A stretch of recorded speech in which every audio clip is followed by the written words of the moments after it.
This is the first episode of The Wandering Mystic.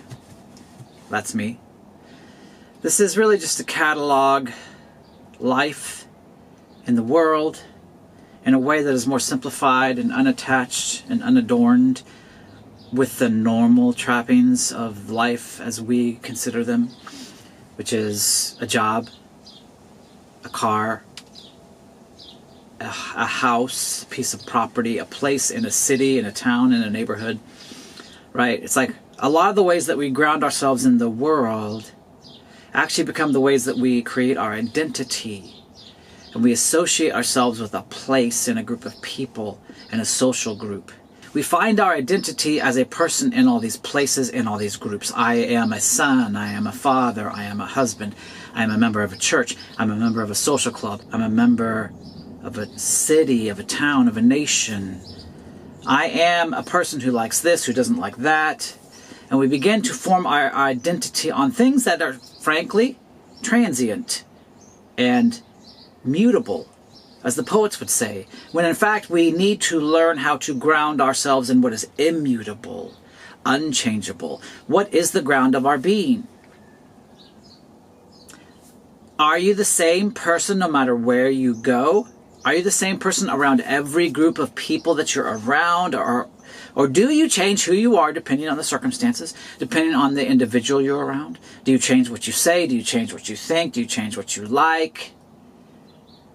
You know, not all who wander are lost, as Tolkien wrote of Strider, of the ranger named Strider, who actually was Aragorn, who was actually the king, but nobody knew he was a king, and he didn't think he was a king. Right? He didn't know his identity. But he was who he was. He was a king. Was he a king because he sat on a throne and ruled a kingdom? No, he had the nature of a king inside him. He had the nature of a person who was heroic and good and someone who would fight for justice and goodness and did. And so he became a king of a kingdom because he already was a king in his heart. He just had to discover that, right? Putting a person on a throne in a place of ruling doesn't make them a king or doesn't make them a good ruler. Giving someone power doesn't make them a good leader. It's in who they are. So that can't be situational or mutable, transient. You can't be a good person when you're in a good place with good people, and then when you're around people that are not good, you're going to be like them. That's not actually grounded in an immutable identity. And so if you don't know who you are at the core of who you are all the time, no matter where you are, guys, then you really don't know who you are.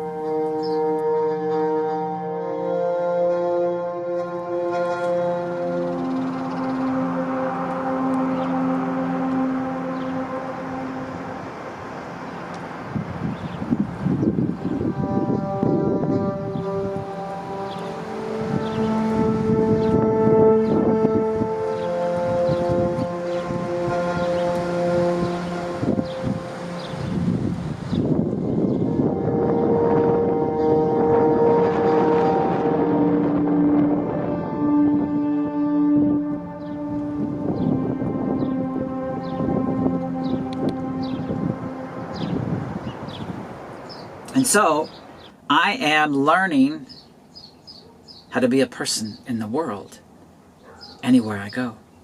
And I'm finding and discovering that I'm knowing myself and coming to know myself better as I'm not in the places I'm used to.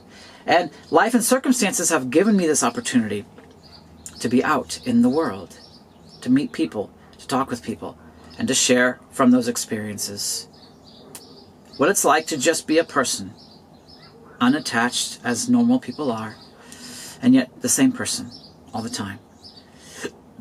I am the wandering mystic. And so I'm going to be spending my summer traveling, doing what I love, which is being in nature and filming nature, because that's what a mystic is. I'm a mystic who wants to encounter God in the world through people and nature. And I'm a wandering mystic because I'm going around wherever God leads me and just doing whatever God shows me to do and enjoying the world He's created. And sometimes the fact is that when we ground ourselves too tightly, too concretely in a place, in a particular group of people, we can't move. We cannot understand ourselves without being in that place or with those people.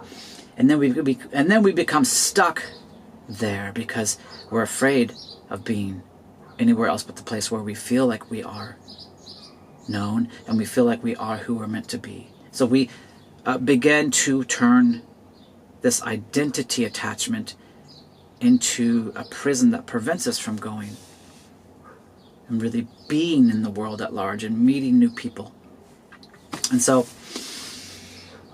it's just today's musing from my journey as the Wandering Mystic. And today, my mobile monastery is this truck. And tomorrow, who knows? Maybe I'll be in a tent. Maybe I'll be sleeping on the ground.